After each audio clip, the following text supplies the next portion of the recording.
Seneco Management, ginaduso nga kansilahon na lang kuno ang last stretch sa plebisito sa weekend. Apang anti-JVA coalition ginatipo na ang mga nakalain-laing ebidensya agad iproklama nga illegal ang minutuhay. Yaring balita ang aton gintutukan.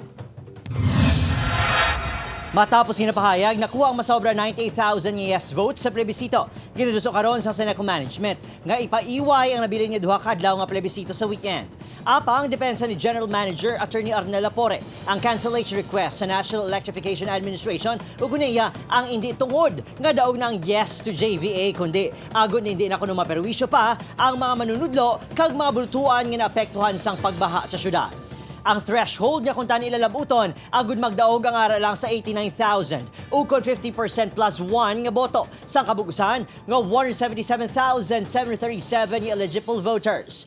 Sa masobra 177,000, masobra 105,000 ang nakapasakop sa butuhay. Most of these schools are devoted to evacuation centers mong, no, sa public schools.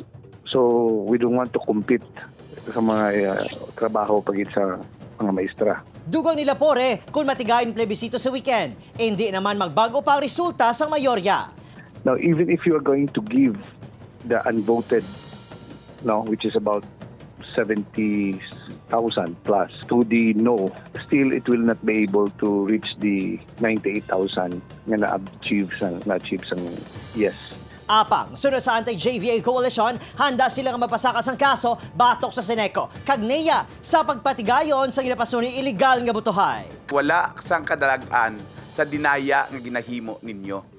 Kampanteng koalisyon nga pisar 1.5 to 5 million pesos ang ginaduso nga protest fees ng board, maideyahan sa ilang mga abogado nga makapasaka kaso. Ang mga tao sa Bacolod, kag ang sana sakupan sa sining sa Seneco, inang ma-revolt na kag magkontra na sa mga ginapanghimo ninyo nga illegal kag pangwarta sa Seneco. Wala pa sang sabat ang NEA sa proposal sa Seneco nga kansilahon na ang plebisito. Opo, Kirill Casillo, Adrian Priatos, 1 Western Visayas.